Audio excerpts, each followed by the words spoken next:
দেখুন একদিন গতকাল রাত্রে এত ভারী বৃষ্টি হয়েছে যে গ্রামের দিকে তো বৃষ্টি হয়নি, কলকাতায় প্রচুর বৃষ্টি হয়েছে।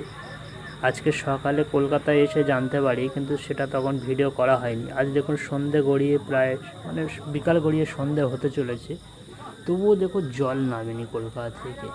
আর এই জলের জন্য কলকাতায় ম্যাক্সিমাম জায়গায় ইলেকট্রিক অফ। আর এতটা পরিমাণে জল, দেখুন কোমর পর্যন্ত জল হয়ে গেছে। যে সারাদিন ধরে জল কমছে, কিন্তু তবু আজ সন্ধে হতে চলেছে, তবু এখন এত জল। এই বাসের মধ্যে থেকে ভিডিও করছি, যতটা পারছি দেখাচ্ছি আমি। বাইরে ফোনটা বের করতেও ভয় হচ্ছে, কোথায় পড়ে গেলে জলের মধ্যে পড়ে যাবে, খুঁজে পাওয়া যাবে না। দেখো চারিদিকে শুধু জল আর জল, জল ছাড়া যেন কিছু দেখাই যাচ্ছে না। যে নামলেই মনে হচ্ছে না এক কোমর জল।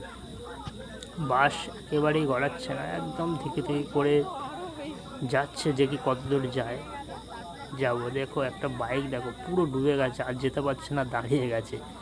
মানে কলকাতাটা পুরো জলমগ্ন হয়ে গেছে।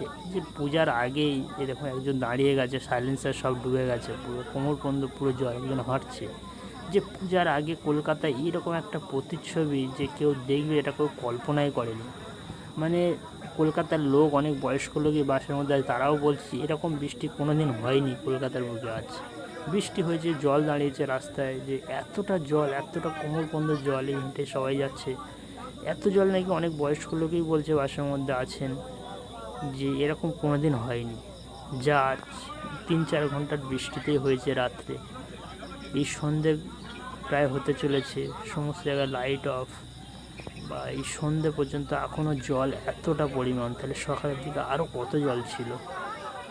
দেখুন গাড়িটা, দেখুন পুরো দূর থেকে দেখুন গাড়িটা পুরো যেন ডুবে যাচ্ছে। দেখুন দেখাচ্ছি, দেখুন এই হেঁটে যাচ্ছে একজন, পুরো কোমর পর্যন্ত জলেই, দেখুন দূরে গাড়িটা পুরো যেন গাড়িটা ডুবে আসছে। দেখুন এতটা পরিমাণে জল, যা কল্পনা করা যায় না। এই গাড়ির ইঞ্জিনগুলো এগুলো সব দাঁড়িয়ে আছে, যেন মনে হচ্ছে না গাড়িটা ভেসেই চলেছে। আর এবার মনে হয় কলকাতা রাস্তায় নৌকোই নামাতে হবে, এছাড়া আর মনে হয় গাড়ি ঘোড়া চলবে না যদি এরকম জল দাঁড়াতে থাকে। দেখুন কী অবস্থা, এতটা পরিমাণে জল দাঁড়িয়েছে, কেউ কোনোদিন কল্পনা করেনি যে কলকাতার বুকে। দেখুন বাসের গেটে লোকটা দাঁড়িয়ে আছে, কতটা জলের